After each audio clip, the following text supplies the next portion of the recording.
Finals, we've got a full year to give away. We'll crown a champion, and then we'll take a little break before Legacy. So a lot of fun in store for us this morning. We had Justin on camera yesterday evening in the quarterfinal match where he won a very close 2-game match against Zan Saeed. Yeah, fun match. Yeah, it was. David Vo was able to avenge a Swiss loss against David Jones, who was playing Mono Red Aggro. So, of course, as we do get updates in our other match between Fonseca and Ariletto, we will, of course, let you guys know exactly how that's going. But for now, we're going to turn our attention to Uppal and Vo. And a matchup between two, again, two decks that aren't really, what you think of when you think of Standard. You think of Mono Black Devotion, Mono Blue Devotion, different takes on Rev decks. Nowadays, it's more just Blue-White than Esper. Yeah, I do think that Esper is coming back in part because of a response to green-red monsters and similar decks like Judd monsters. It's a really good time to have Heroes, Downfalls, and Doomblades and Ultimate Prices in your deck. That wasn't necessarily the case pre-Theros or even, pre-Born of the Gods or even early into Born of Gods. But now with the metagame being established and green-red all over the place, it might be time to move into black. All right, so Uppal going to take a look here. Looks like he's good to go. Vo, how does he feel about things? You see him analyzing. He knows what he's up against here. And I definitely think I agree with you. I think he's a favorite game one, especially with how much removal he has as opposed to Blue-White. He's going to take a mulligan here. So Uppal, again, pleased with his 7. Vo will go down to 6. And yesterday, of course, we had just under 600, so a healthy standard open here in Atlanta. Yeah, 580-ish, yeah, I believe was the number. So very good turnout again, 10 rounds of Swiss. I don't know when the next time is we're going to have a 9-round open, but it might not be for a very, very long time. For a standard open, I don't think it's going to happen again, honestly. Might be a fixture of the past. Yeah, I can't imagine it happening again. I think we're 10 rounds moving forward for the rest of the standard opens, which is sweet. It means a lot of people are enjoying Magic right now, and a lot of people came out this weekend. St. Louis, obviously, last weekend was insane and a ton of fun, so I'm excited to see exactly how many people we do have for Legacy. David Vo's made a lot of unorthodox selections with his deck. For example, he only has 3 copies of Supreme Verdict in his main deck. That's almost always a 4 of. Yeah. He has 3 copies of Dissension Sphere, again, almost always a 4 of, and he's been in a couple interesting 1-ofs, single Fated Retribution, which we've seen in a variety of control decks at this point, a main deck Ratchet Bomb, so his build's a little more versatile. He's happy with the 6. The goal head has been given. Justin Uppal. Overgrown 2 untapped. Here comes an Elvish Mystic. And we begin our semifinal round. With a little mana acceleration from Jund Monsters, Vo will draw a Hallowed Fountain for the turn. There's a Temple of Deceit to begin, so it's time to scry for the Esper control player. Going to consult his hand. You see there's a Detention Sphere and a Verdict hanging out over there. Actually, looks like 2 spheres and a Verdict, a couple of lands as well. So not a bad hand. But this is the type of hand where if Uppal is able to induce the Supreme Verdict and then land Stormbreath Dragon or even Reaper of the Wilds with mana up to give it hexproof, where he can just run away with the game. Oh, there's a Domri. That's going to tick up. Uppal's going to take a look, and he will pass it back. You see an Obsidatron here for Vo. That's a 1 of in his deck to go along with Aetherling to be able to close out games.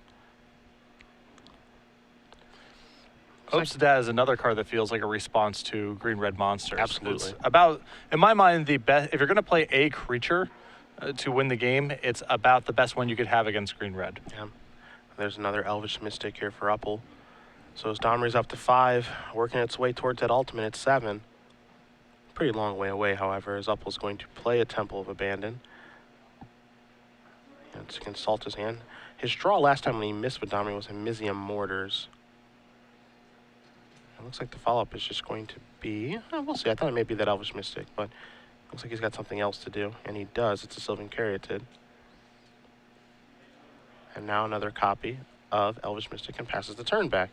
So Vo draws a card. It's a Godless Shrine. Does have white mana, but we'll have to pay for it. And this opening by Uppal is really leads nicely for David for Detention Sphere into Domri and then Supreme Verdict away all of these mana creatures. Yeah, and that's what we're going to see. There's a Detention Sphere on the Planeswalker. Uppal going to untap. He'll take a draw. Did draw another copy of Domri, so that's not so bad, and that's what he's going to get out there. So ticking back up to 4, will the Planeswalker take a look. Storm Breath Dragon in the house. This is kind of what you mentioned as well. There's a Mutavault. Here's an attack for 2. So Vo's going to go down to 16. Storm Breath Dragon, kind of threatening, but Vo's deck, again, because he has black, he's got access to a bunch of removal. Hero's Downfall, Far and Away, Devour Flesh, bunch of different stuff to be able to kill that thing. Yeah. There's another D-Sphere. And these attention spears are so important for David right now, as he's continuing to try to put Justin in the rock and the hard place where he needs to continue to advance his board to win the game before something like Obsidat or Sphinx's Revelation takes over. But Supreme Verdict is looming as well. So very good setup for David right now. Uppal gonna come in here for 4. Not gonna put any more threats on the board. Mutavault is mighty fine. It's quite a good card, but now I think David might have the opportunity, given what's happened here, to drop an Obsidat. Or we might just see Supreme Verdict. We'll see. It's not the most juicy board to Supreme Verdict, that's for sure. Yeah, it depends what you suspect Justin's follow-up is. If you think Storm Breath Dragon is something in the cards, then... Well, he knows it's from Domri, so he knows that's going to be coming. Here is the Verdict. So a 3-for-1. Now, Watery Grave going to come in and play tapped. And we'll cut it back over, see what Uppal's got going. He's got the necessary mana to be able to cast the dragon. And he will. So Vo's going to go down to 8.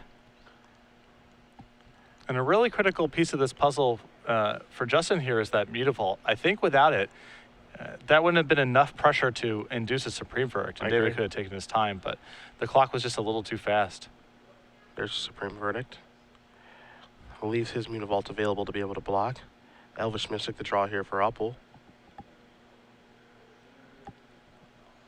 Looks like he's got 4 mana spell to cast. Let's see which one. It's a Reaper of the Wilds.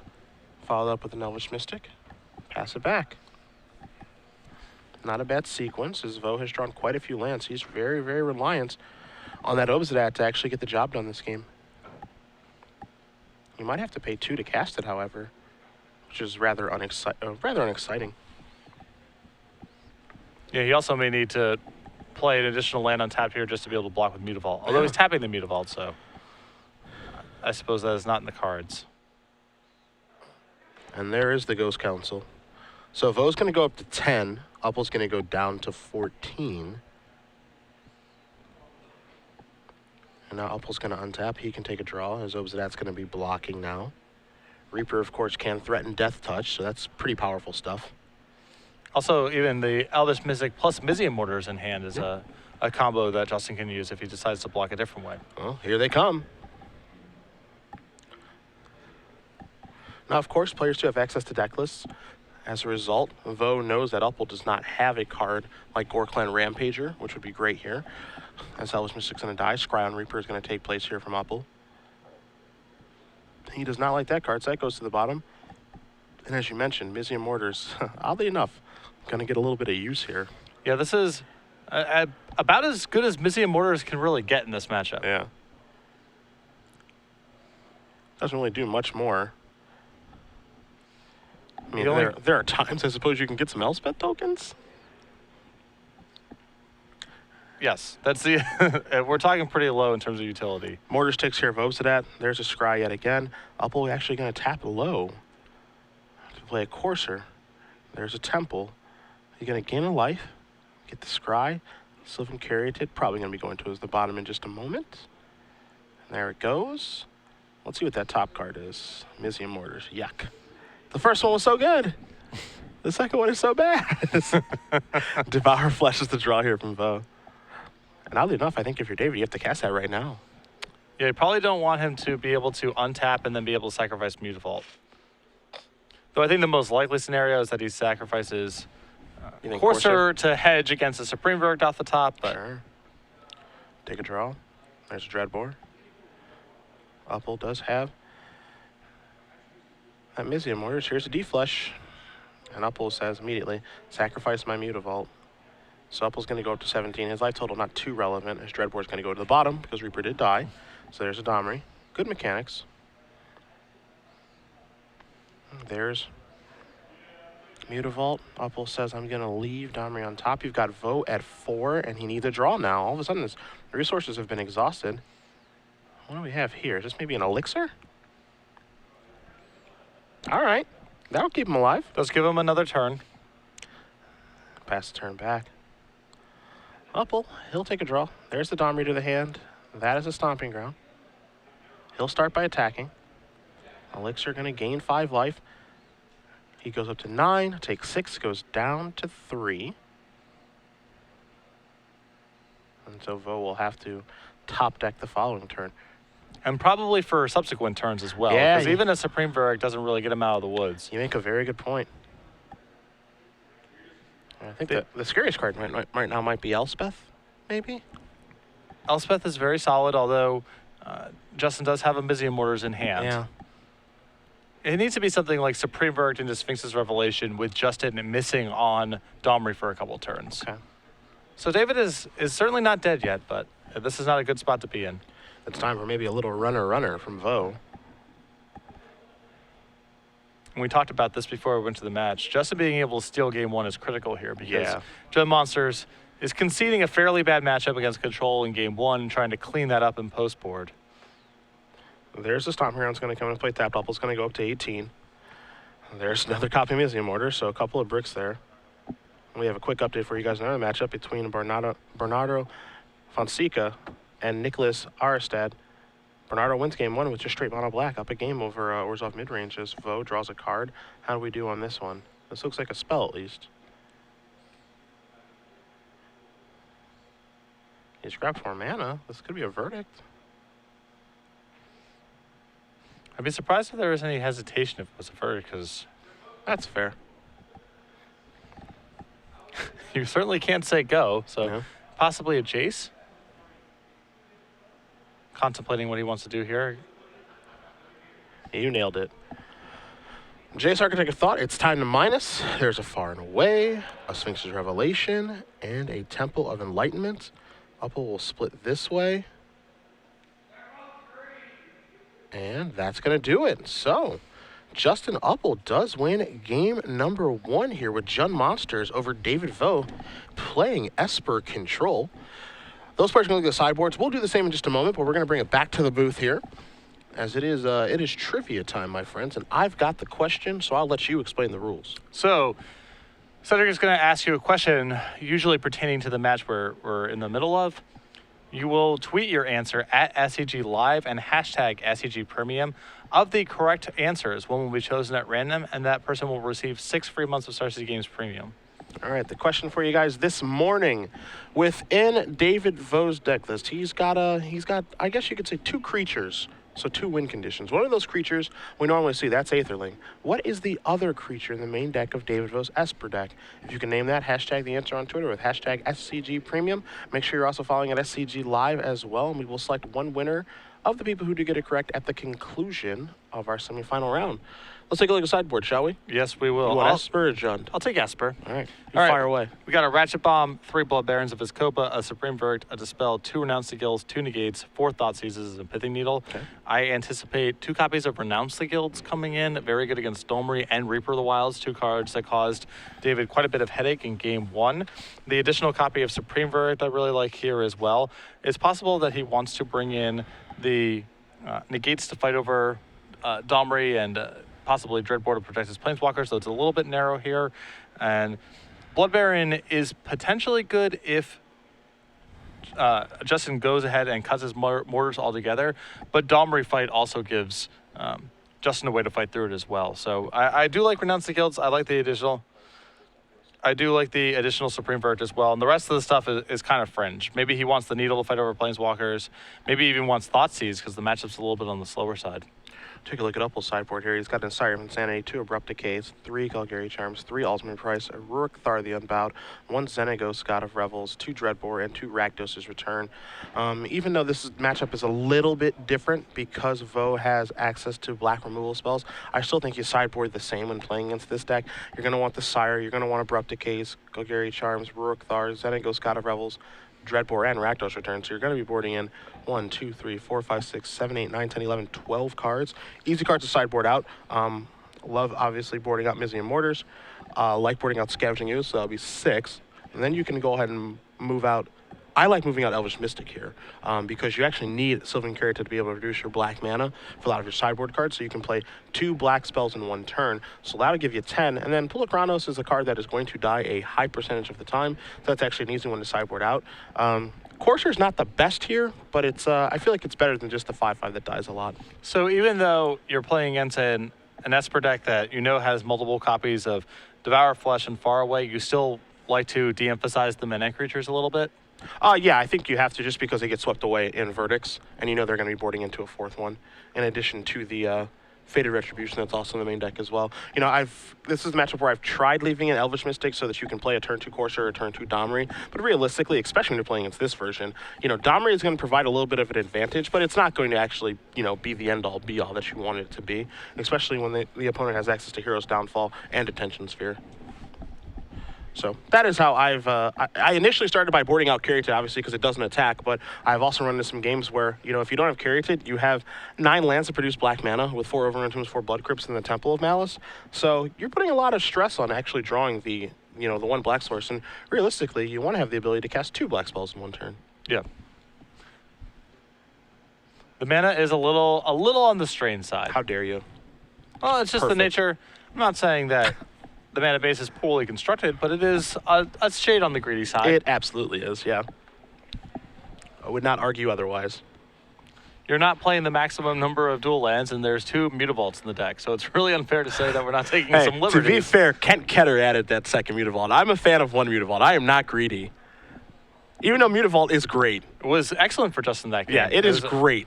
A really important piece of the puzzle. But I hate, and anytime I have like a Mutavault in play and I can't cast my spells because I don't have the appropriate colors, that drives me up a wall. So, it obviously worked for Kent. I know Kent just loves a Mutavault in a 2 or 3 color deck. Loves it. It is one of Standard's most powerful, if not the most powerful card. So, yeah, hard to get away from it, especially in an attacking deck. I'm glad Mutavault's back. I always like Mutavault. Sweet, sweet card.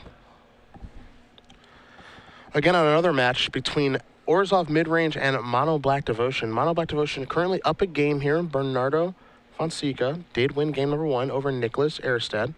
So if we do have time to cut over to that match, we certainly will. But we have our attention here on Justin Uppal, who again has not lost a match yet this weekend, playing against David Vo. Jun Monsters, back-to-back 1 seeds. 1 seed in St. Louis for Kent Ketter, 1 seed here for Justin Uppal. Deck is... Both players ran through the Swiss rounds, yes, too. they did. They did. But we'll see if Esper Control, a deck that, again, we have not seen for a little while. We've seen blue-white. We've also seen some players touching in black for maybe a splash of Dark Betrayal. We saw Tana and Grace use that for Doomblade this weekend. But this is full-blown Esper Control, much in the same fashion as Guillaume Wafotapa from Pro Tour Theros. Yeah. So to your previous point, I don't mind the Mutavault reprint. It's very powerful, but there is some opportunity cost, and you know, it's not the end of the world to have that be one of the best cards in Standard. I do wish it appeared in a Standard format that was a little more tribal oriented. I feel like it's kind of a not maybe the best timing of the reprint, as you know, there's not really a lot of creature type matter stuff associated with it. The synergy that comes up is really just Pack Rat. Sure. It makes some sense that they reprinted it in the set they did because Slivers was a thing. Yeah. So Mutavault plus Slivers that's a cool reprint, but Slivers never really made any sort of impact and constructed, and so Mutavault's just kind of a... Not yet. Yeah, not yet. They haven't made an impact yet. Give them time. I mean, we see the stray copies of Flying Man Sliver here and there. Yes, the Gale Rider. No. In Blue Devotion lists. For the person who can't quite afford Judge's Familiar. Yeah. Even though Gale Rider Sliver is probably more expensive than Judge's Familiar. Probably not at this point. I guess, okay. Okay, I could see that. Judge's Familiar is safely in money uncommon territory. It has done it. Congratulations. You go, Judge's Familiar. Congratulations. Yeah. Yeah, it's about the only sliver we ever do see play. Even though I'm hesitant to even call them slivers. They're more mutants or predators. Yeah. But that conversation is neither here nor there. Right. We've already had our complaints about that. Yeah. For those of you guys who were not with us yesterday as well, Grand Prix Richmond, a tournament that starts the games, is hosting next weekend. We've got over 2,100 pre-registrants. We're looking to break the record before this weekend is over. 2,227 is the record set in 2010 at Grand Prix Madrid as the largest constructed Grand Prix. We want to knock that down before the weekend is over so we can make the announcement live on air. No, we do predict that we'll get knocked over, within a day or two, but we want to do it on air. And thank everybody for signing up, and can't wait to see everybody there. Yeah, it's not an issue of if but when Yeah. the record is getting shattered. We would prefer to be on the broadcast today, but if it's not happening today, it'll be happening tomorrow or Tuesday. Yeah. Behind David Yo, you do see Chi Hoi Yim, player who has had a lot of Open Series success, multiple Open Series wins, invitational top 8 in this building 2 years ago. Very, very skilled legacy player. Any particular deck that he's known for, or a sampler? A sampler. I don't oftentimes see him with a Taiga in play. Okay. Or excuse me, a Tundra, not a Taiga, Oh. a Tundra. That is way different. See, a Temple of Silence. And he loves the blue card. Here's a Temple of Abandon from Uppal. He's going to leave his card on top, pass that turn back. One of the key things here, as we do see this game progress, is just to see if Uppal does have black mana, because he has so many sideboard cards that require black mana. As Vo's going to leave his card on top. Does have a Renounce the Guilds in his hand right now, does David. Uppal with a Rurik Thar, among others. Looks like he may have a Blood Crypt over there as he's looking to figure out how to progress things. Just going to play Blood Crypt tapped and pass. Vo will take a draw. Temple of Deceit is what he'll play. All 3 temples to start the game. A little scrying action. So how do you like this start for Justin? Not much has happened, of course, but just being on the draw and making land drops, not accelerating, but with a lot of power in hand. Fine with it. It's going to be a long matchup. You don't kill him. You don't kill him very quickly. Here's Domri. You just kind of grind out their resources. There's a Reaper. As we do find out, Bernardo Fonseca will be playing in the finals. Mono Black Devotion takes care of Black White, Orzhov midrange, whatever you want to call it. And it's on its way to the finals. Packrack and company are back. And they'll be playing the winner of this match, as Renounce the Guilds did take care of Domri after Domri did find a Reaper of the Wilds.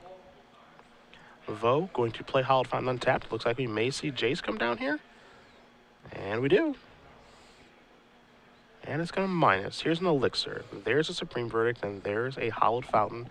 Time for Uppal to split a pretty good Jace. And Jace on the empty board is exactly where an Esper control player wants to be. Oh, yeah. He's going to scoop up Elixir and the Hallowed Fountain. Maybe signifying that he needs that land pretty badly and doesn't mind adding Elixir to it as well. Uppal will take a draw, draws another copy of Reaper of the Wilds. Let's see if he has a 4th land. That's mighty important here. And he does. It's a forest. And that is a Reaper of the Wilds. Vo will untap.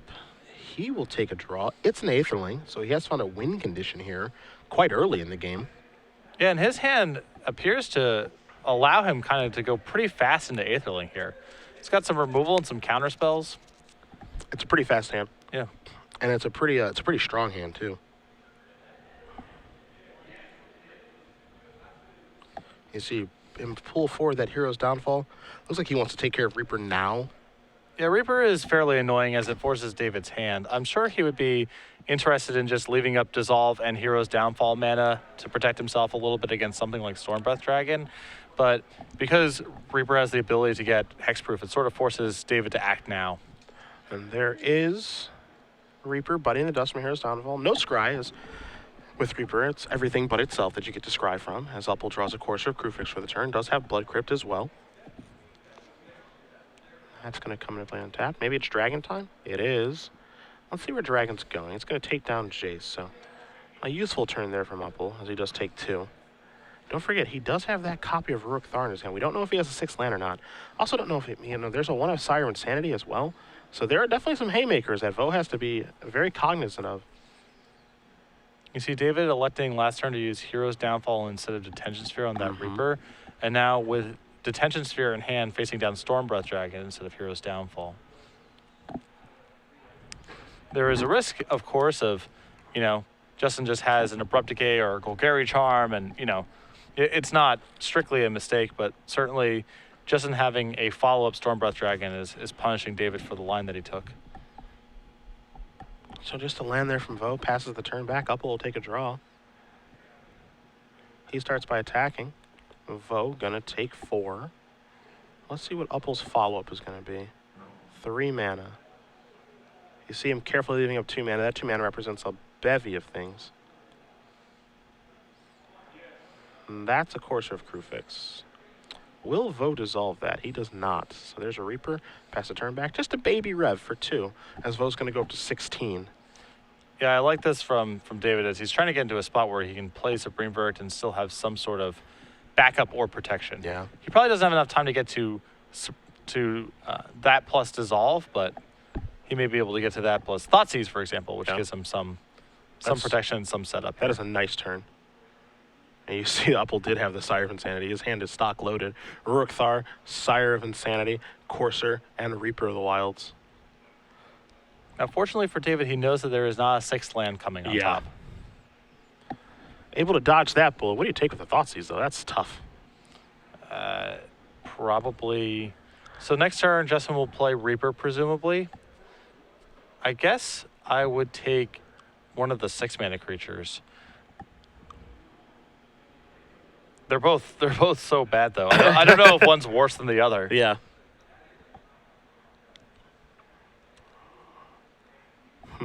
Looks like he's leaning towards Sire. But David's actually got a pretty good setup here. If Justin presumably next turn only plays a Reaper, David can untap, pass with Dissolve mana up. If Justin doesn't do anything impactful, he can Revelations again and start pulling ahead in the game in terms of cards. That he can. Thoughtseize, nice card here from David. Yep. As he's playing with some useful information now. It's scary to know that those are the things that are coming, but he's going to take Uruk-thar. He'll take 2 to do so. So Reaper, Sire, and Courser are going to go to the hand. You see David pull the Supreme Verdict to the front. He's going to cast that. Take care of those 2 creatures. There's an Elixir, so he uses all of his mana this turn. That was a great turn for David. I'm inclined to agree, as Uppal will take a draw here.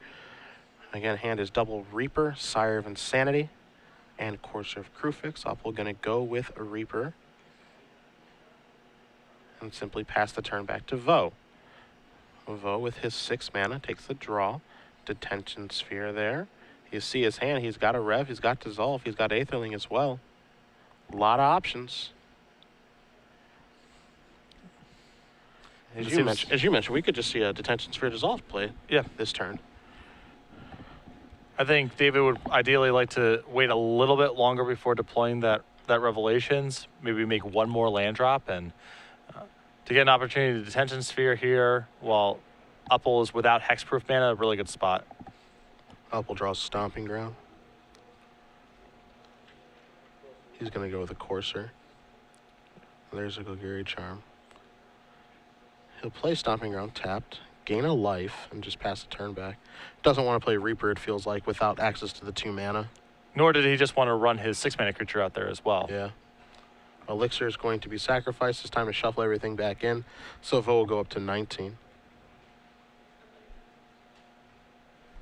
And this shows some of the risk. As good as the Jund Monsters tools are, you know, it's all the cards that go Golgari Charms, the 6-mana creatures, these are all powerful cards. You're seeing some of the risk of trying to just outgrind Esper because Sphinx's Revelation is much more powerful than your control tools. No. So you need to have a mixture. You know, you want to have some of this kind of stuff, but it needs to be supplemented by real pressure. So you see Vo's hand yet again right now. He's got that Sphere, he's got Aetherling, he's got a Revelation, and he has a Dissolve. See if he can find a land. Looks like he found maybe, I believe that was Fated Retribution. Yes. Another very powerful card to have access to right now. Charm goes to Uppal's hand. There's a Forest. He's going to put that directly into play. Gain a life, go to 20. Both players at very high life totals. So there's an Elvish Mystic. Uppal. Going to play Reaper of the Wilds. Attack here for 2. I think we might see Revelation now. Yep, that's what we're going to find, even though it's a small one. Yeah. If Justin isn't really willing to play anything that major into the Dissolve there, David's happy just to Rev instead. Yeah. So he finds 3 new cards. Looks like a Supreme Verdict was among them. There's a Renounce the Guilds as well. All good stuff here from Vo. Renounce is a really nice tool that David has in this matchup that a lot of Esper and blue-white lists do not have. Part of the issue is the overlap with Detention Sphere, and you're seeing that awkwardness right now. Here's the 4 mana. There's Verdict. I'll probably see a Golgari Charm here for regeneration. So that does resolve. Vo basically using that Verdict to get Sphere out of the hand and maybe bait Uppal into casting Sire of Insanity, potentially. There's an Overgrown 2. That's going to come into play tapped. Uppal going to gain a life, go to 21. Take a draw, Sylvan-Caryatid. Bash you for 6. Put Vo down to 12. Uppal going to go for Sire of Insanity. A little bit risky. I think he could have played the Overgrown Tomb untapped. Now he's opened himself up to getting his Reaper Detention Sphere or something else, when his life total is quite high. There's Elvish Mystic. David did a really good job of sequencing here. You see Faded Retribution on the screen. We got a feeling that that might be cast momentarily. I suspect Uppal felt that if David had, if he had the ability to fight over that Golgari Charm, he just would have. Sure. He's going to take the Aetherling route. Gets the creature deployed with a single blue mana up. I guess knowing Sylvan-Caryatid coming, not too threatening. The information Corsair providing David pretty valuable there. Yep, there's Golgari Charm. Attack here, which is the Reaper. Block with the Ling. Give Death Touch. Vo says, I'll blink it out for now, thank you much. Here comes a Caryatid. So it looks like Uppal's left in a lot of mana acceleration. Yes. You had to wonder where he made room for all of this. Yeah, I believe he's probably cut Pulachronos. But you were talking like there's about 10 cards he wants to bring in. Yeah, I mean, I think there's a lot of cards he wants to bring in. Obviously, Mortars is out of his deck. He probably... I wouldn't be surprised if he just chopped all of the copies of Pulachronos and then some number of Coursers. Again, I don't think that Pulachronos is great in this matchup by any stretch, but just having another card that they have to answer, I think is very important, because Elvish Mystic and Sylvan-Caryatid, they just don't really matter. Yeah. Although you do see David with multiple copies of Far Away in his hand, so they are providing some defense there. This is true. Gonna blink out the Aetherling. And David's hand is absolutely loaded right now. Yeah. So much spot removal. Yeah. This is one of the benefits, again, of moving into black instead of just having a pure blue-white list. Thoughtseize was also critical this game, too, I feel like. The black cards have been working overtime for David thus far. Uppal going to draw his copy of Golgari Charm. There's a Temple of Abandon. That's going to come into play. Show you Corsair as he moves up a little bit of life. He's going to scry that to the bottom, so let's see what he finds on the top. Dreadbore. It's a way to clear Aetherling out of the way momentarily. That's about it. Yeah. I don't think Uppal has a lot of great draws left in the deck in the face of this Aetherling. Yeah, I think the best draw that he has available is Rakdos' Return. I think that's the one card that he is looking for to get himself back into this game as he serves in with everybody. Looks like we're going to see Hero's Downfall get cast here.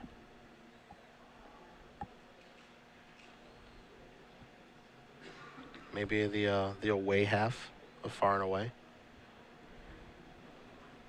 Yep. He says, I don't need this Sylvan-Caryatid. That goes away. Not surprising to see Caryatid down. Yeah. Dreadbore going to go to the bottom from Reaper. There's a Stormbreath Dragon. Aetherling on blocking duty. Uppal says, give my Reaper Death Touch. Aetherling going to blink out. Take 3, put Vo down to 9. Uppal working his way through it. Does have Golgari Charm up, too. Elspeth the draw.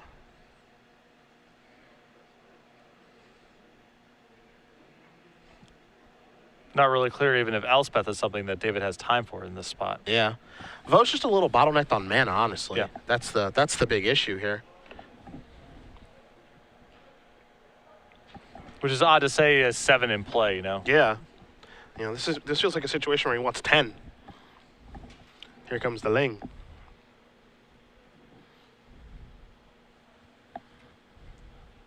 See how much Vo wants to attack for. Aetherling management is very key right now. Yeah, David trying to find the right balance of leaving himself the mana to do everything that he wants to do while shortening the game as much as possible. Uppal sitting at 17. You know, the life that's being gained from a Corsair may not seem like it's too relevant, but you know that Aetherling can close the game out very quickly, so. Yeah, this might translate into an additional turn or even turns for Justin. Gonna blink out Aetherling. Let's see what else Vo wants to do this turn. Nothing, just says Aetherling comes back potentially. I think he's gonna use Golgari Charm to get that Reaper back from the Detention Sphere. Potentially. Yeah, and he says that's fine. Yep. So now he's gonna cast a charm, get that back. That's gonna turn on the Renounce the Guilds, of course.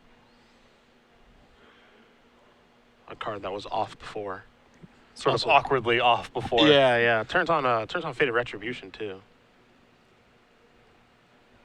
There's a dragon. There's a Dreadbore. There's a dragon.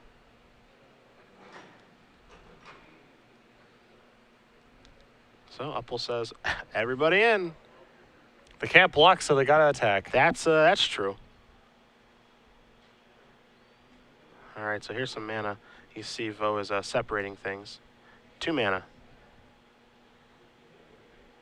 Looks like the guilds may be renounced momentarily. They are.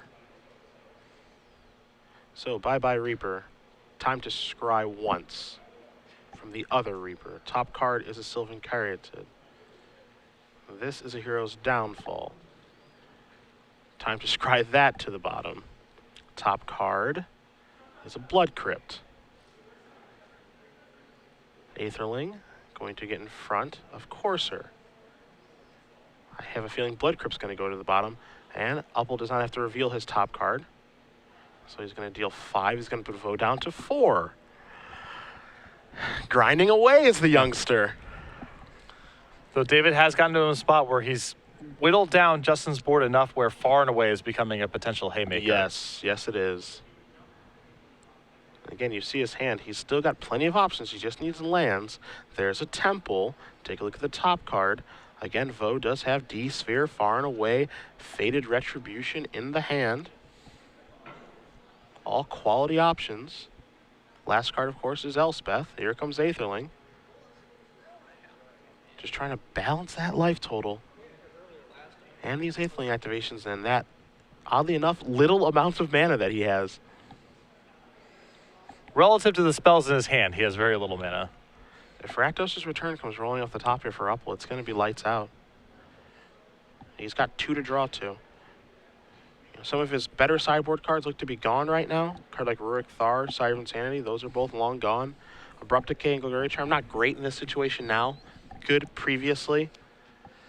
Xenagos God of Revels, meh, not too good right now either.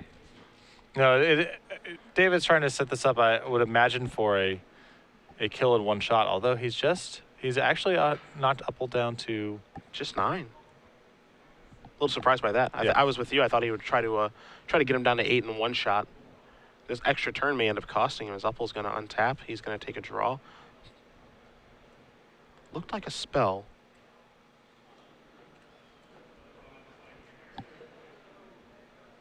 Red zone.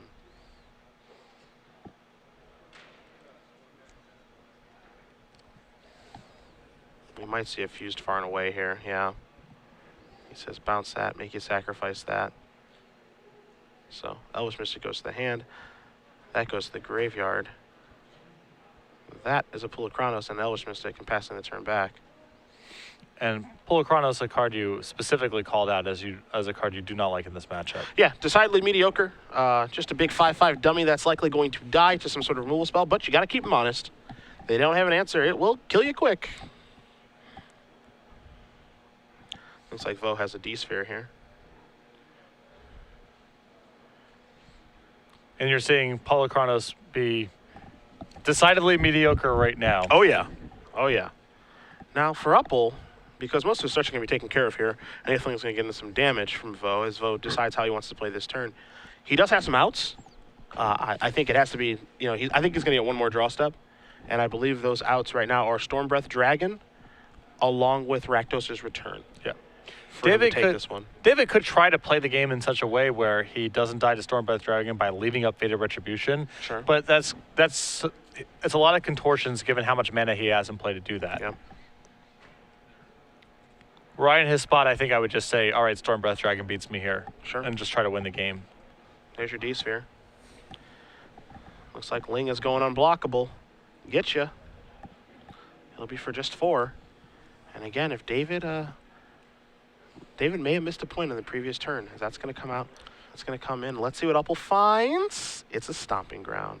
That is going to do it. Let's move to a third one, shall we? Yeah, it's not necessarily a straight mistake there, as had David got in for an additional point of damage, it would have tapped him out the way that he used the rest of his mana. Sure. So then he's exposing his Aetherling to Dreadbore or something else there. Again, it's this dance of, the walking the tightrope of how many turns do you want to give versus how many cards you want to play around there. David generally seemed to err on the side of playing around things and giving extra turns, and was rewarded for that sequence that game. When you're playing against blue-white, I actually like boarding in a bunch of Dreadbores because it takes care of Jace, takes care of Elspeth.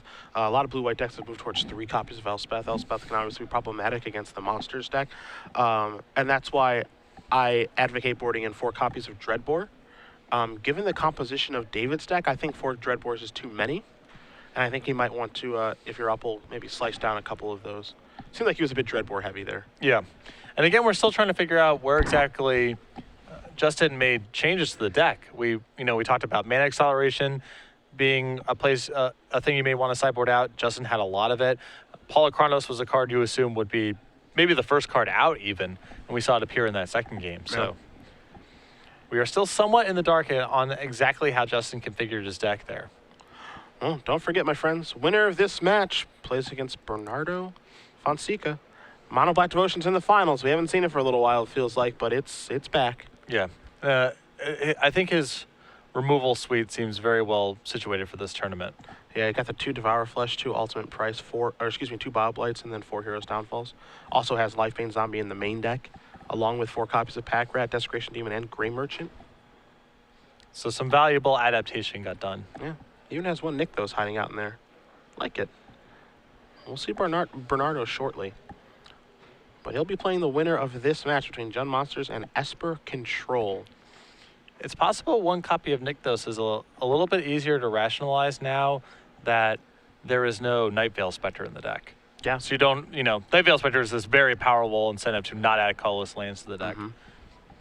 I don't know how much work Nykthos does in the scheme of things because it's not a deck that has a lot to do with mana sinks. Mono Blue Devotion, for example, with its 1 Nykthos, well, it has Thassa. Anytime you have Nykthos plus Thassa, you probably have a lot of permanents in play, so it's very natural to want a lot of mana in that scenario. Mono Black Devotion doesn't really have any sort of analog like that. It does have Erebos in the sideboard, but Erebos is not a card you want to be activating 5 times in a turn, unlike Thassa Unless you're really feeling it. Yeah. I'm not saying it's impossible, it's just not. Activating Thassa 5 times in a turn, that's something I can easily imagine wanting to do. Activating Erebos 5 times in a turn, that's harder to imagine. If you activate Erebos 5 times in a turn, you're probably winning. I would hope. Yeah. Or you're causing yourself to now lose. Yeah. It's one of the 2. Yeah, for sure. So Uppal will be on the play for this third and final game. And maybe a little bit faster start this go around. It makes cards like if you're able to have a faster start and then have some reactive cards like Decay and Charm, it makes those cards better if you're pressuring your opponent a little bit and then doing those things. But Vo is very good at reacting to aggressive starts because he does have a bunch of spot removal in his deck, and even a card like Renounce the Guilds as well, which, again, that's a card we haven't seen a ton of because it doesn't interact favorably with Detention Sphere, but it is powerful. Yeah, when we first started working on block constructed decks for the Pro Tour, Ben Lundquist, who's a coworker of mine, said, I want to build a blue-white deck with just a bunch of counter spells and not play Detention Sphere and just play Renounce the Guilds. And we worked on that deck for a little while, didn't really get anywhere, but then Andres Prost actually top forward with a very similar build. Yeah, it's tough. It's tough to cut Detention Sphere because it's so powerful. And also, on the flip side of things, it's so powerful, but people are gunning for it too. Yeah. Because they know that's your go-to removal spell. But not having to tap out as often is a really big deal for control decks. Yeah, and I know Benny quite well, as do you. Benny loves a good counterspell. Oh, yeah. Yeah, he never wants to tap his mana on his main phase. So that doesn't surprise me that he got to work on that style of deck. But Renounce the Guilds was a card he immediately identified as this card is going to be significant in block and potentially standard as well. Hasn't really shaped up that way in standard, and I think a lot of that just has to do with 4 detention spheres being a thing that a lot of players don't even question. And David's gone down to 3 detention spheres in his list. I wonder if some of that is a concession to the fact that he has Renounced the Guilds in the sideboard. Yeah. If you guys are just joining us at home, Cedric Phillips, Patrick Sullivan, Star City Games Open Series is here in Atlanta. We are on the 3rd and final game of our semifinals. We already have one winner in Bernardo Fonseca with Mono Black Devotion. We'll be playing the winner here between Justin Uppal and David Vo. John Monsters, Asper Control will be beginning shortly. At SCG Live, hashtag SCGATL for your tweets. We've already asked our premium question here for 6 months. So we'll be announcing the winner at the conclusion of this 3rd and final game. And don't forget, we do have the full year to give away in the finals. Before we crown champion there, head over to the sideboard with Nick Miller for the winner's interview. And then Legacy action later today. Got a lot lined up. Yeah, it's going to be a long one. But it should be fun, as Vo is going to take a mulligan here. He'll be going down to 6, as we did see in the first game. Uppal happy enough with his starting 7. Justin Uppal, your number 1 seed, has not lost this weekend. Started off 8-0, tried to draw around 9. Opponent said no thank you. Beat him anyway. And then was able to draw the last round to lock up the number 1 seed and the ability to play first in every elimination round, which is a powerful spot to be in. Yep. Trust me. And I actually like the way that David's deck is set up in some senses against Jund Monsters, because counter spells are powerful against Jund Monsters after board. You know, they have Rakdos Return and these really powerful 6-mana creatures, so your dissolves get better. It's nice to be able to keep your mana up, and Detention Sphere gets a lot worse in the face of Abrupt Decay and Golgari Charm. So I think that if I was playing the matchup, I would actually want to have a lot of copies of Renounce the Guilds and maybe no Detention Spheres altogether, and just try to sit back on your heels, play a totally passive game, and try to win with Revelation. Because tapping out is so dangerous against Jund Monsters. You're looking at Stormbreath Dragon, Domri, Sire of Insanity, Rorthar, Rakdos Return. Yeah. All these cards that are so bad if Justin happens to have them. So just playing a more controlling game plan makes a lot of sense.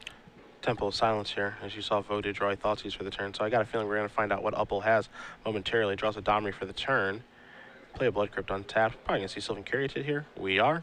So a little bit of mana acceleration coming here as Vo will untap that Temple of Silence. He'll draw a Temple of Deceit. And he's going to fire off a Thoughtseize. So Uppal's hand. There's a Dreadbore, 2 copies of Domri, and a couple of lands. So he's got a very large reliance on those Planeswalkers this game. Yeah. A fairly durable hand against Thoughtseize here, as he has a redundant Planeswalker and a Dreadbore that may or may not even matter. And as they say, you do get to draw a card every turn. It is true. So anything can happen.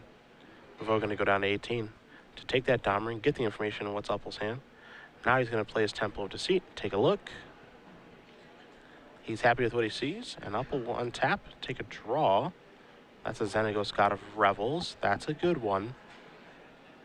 There's Domri. Another excellent Renounce the Guilds target. I suppose that's true. Actually. There's a Stomping Ground. Pass the turn back. Vo will draw. There's a Renounce the Guilds. Good call, Patrick. Good call. Renounce is really good against these decks. Yeah, it really, really is. There's Nylon, pass the turn back. Uppal will take a draw. It's another land. Stomping Ground's going to come into play untapped.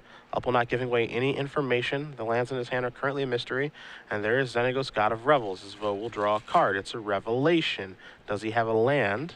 The answer is no. And this puts David, of course, under a ton of pressure, as every creature Justin draws now is a significant threat. And with those sacrifice effects in Vo's hand, you see the Far Away and Devour Flesh. Sylvan Caryatid will be going to the graveyard sooner rather than later, I think. And it looks like we may see a way right now. Yeah, this is, a little on the mopey side for David, but these edicts aren't getting any better, He's going to use Devour Flesh this turn.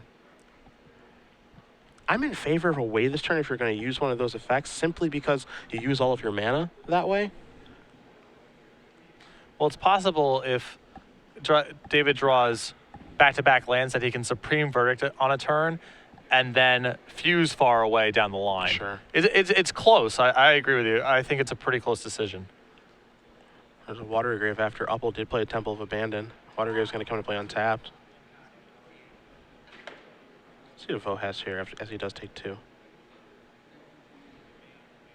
You see Verdict, Revelation far and away, so you might see maybe a Baby Rev. You see Dreadboard drawn there for Uppal. Gonna play Overgrown Tomb tap, pass the turn. Baby Rev it is. Just for 1. And you mentioned you didn't like to have, the full suite of Dreadboards. Given the config of David's deck, as opposed to normal blue-white, where we see blue-white decks, sometimes boarding a card like Archangel of Thune and stuff like that. I mean, the creature that he's boarding in is Blood Baron. Assuming that he even boarded in this matchup, I don't love that. I don't love having a ton of Dreadboards. So now maybe he only has 2 in his deck, and he just happened to draw 2. But we saw a lot of them via Courser Scries last game too. So Justin drawing another land, just passes the turn back here. Vo will take a draw. He draws an Elspeth. Things could get ugly. The Dreadboard will be helpful. Uppal draws another land. Passes the turn back. Vo draws an island. He's got Elspeth at the ready. Will he tap out to cast it? This feels like a pretty good spot. It's almost impossible that Justin's just sitting with creatures in hand. He would have just been casting them, most likely. I mean, a situation could arise where, Rakdos' return for 4 kills or Rakdos' return for 5 because Uppal has a land. But obviously, Vo doesn't know that. But a big Rakdos return can take care of Elspeth and the entire hand, things of that nature. As Uppal draws, I believe, an Elvish Mystic, which is better than nothing. But not by much. Yeah. And then it goes to going to target that. And in comes for 2, does the Mystic. Pass the turn back. And it is my belief that David probably thinks that Justin just has a lot of reactive cards in his hand. Like Abrupt Decay, Great Charm, things of that nature. When, in reality, Justin doesn't really have very much at all. Attack here for 2 yet again. And now Vo can actually cast away because he has Dissolve in his hand. Yeah, and that Dissolve's a huge draw for David. Yeah. Now he can take a lot more time because he has insurance against Rakdos Return or one of the good 6-mana creatures showing up. There's a Scry from Temple of Enlightenment. I can leave that card on top. Uppal will draw. It's a Rakdos' return.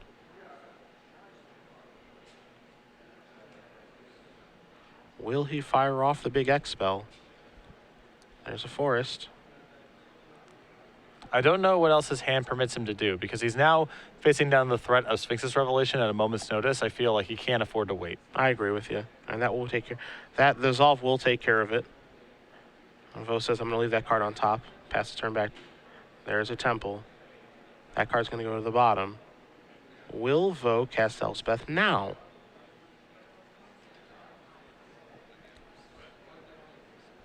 I mean, if he's trying to get to the point where he's playing Elspeth with far/away backup, we might be waiting a while here. I guess it's only 1 more land. Yeah. If he untaps and plays a land, then he has 9 mana total. I'll just pass it back. So he's just going to continue to sit on his heels here. Uppal draws another land. It's a forest. Passes back to Vo. Vo will take a draw. It's a Hallowed Fountain. So that's the 9th land, if that's what Vo is trying to accomplish. Yep. But he's just going to play a tap, so that's not the goal.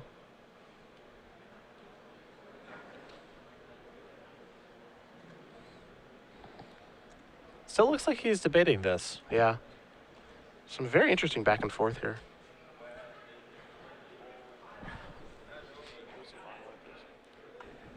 There's Elspeth. All right. You see, he was probably debating leaving up far and away yet again, as Uppal's going to take a draw here. I believe that may have been Rurik Thar, Patrick. I mean, if that's Rurik Thar, that's a huge draw here. 3 soldier tokens incoming. There's Dreadbore. Oh, I think this is Rakdos' return instead. This has got to be Rakdos' return, right? Yep. There's the grip.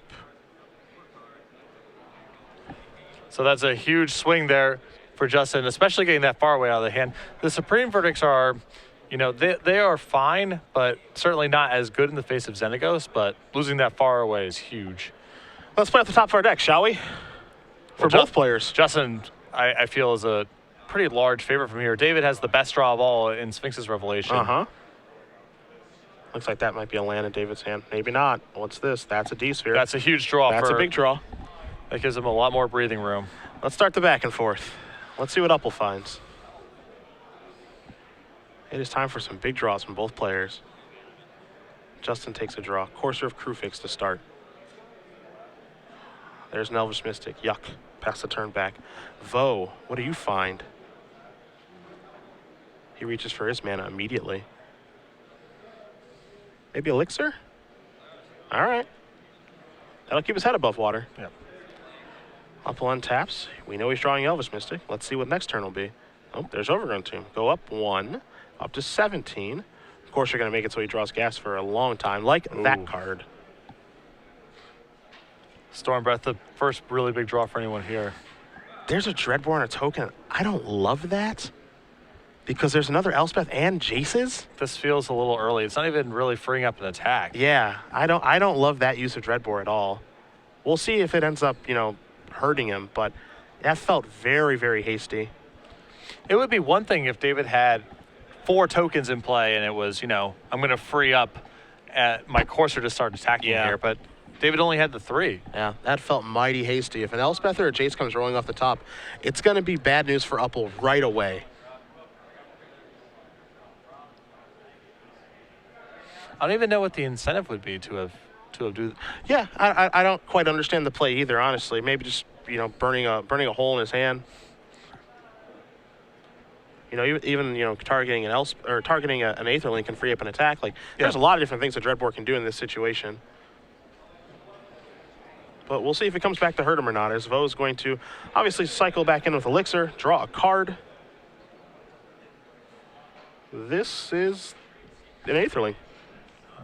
That's one of David's big draws. Things get interesting. Things get interesting now. Now, of course, Uppal does have Stormbreath Dragon. It can close the game out faster than Aetherlink can. There's Overgrown Tomb.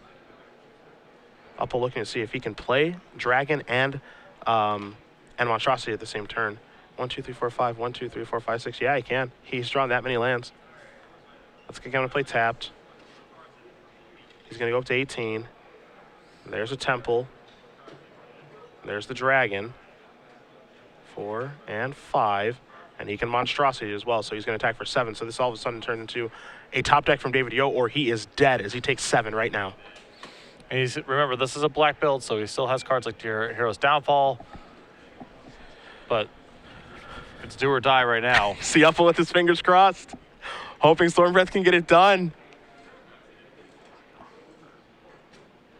Aetherlink looks like something is being activated. Unblockable, attack for 4. Uppal gonna go down to 14.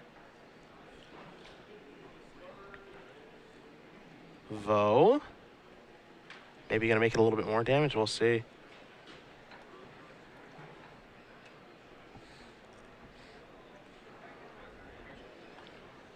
This seems like a man who drew something this turn, Patrick. Yeah, this would be one. If this is just a land in his hand, this is one mighty fine sweat that he's putting Justin through.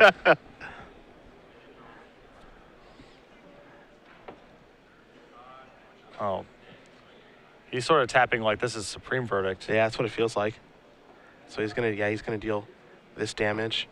I think he's gonna blink. I think this is Supreme Verdict. Oh my. I'll blink it out. Okay, what is it? I'm with you. I thought it was Verdict too. Could simply be Hero's Downfall. Okay. Uppal, he'll take a draw. There's the Temple. Top card's an Overgrown Tomb. I think you just play the Tomb here, right? It effectively is a Scry as well, so you just hold the land in your hand. There's a Blood Crypt. This is an attack. That's a Hero's Downfall. Wow. Had to have it that turn, and he did. Vo will take a draw.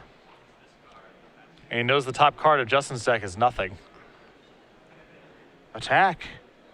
1, 2, 3.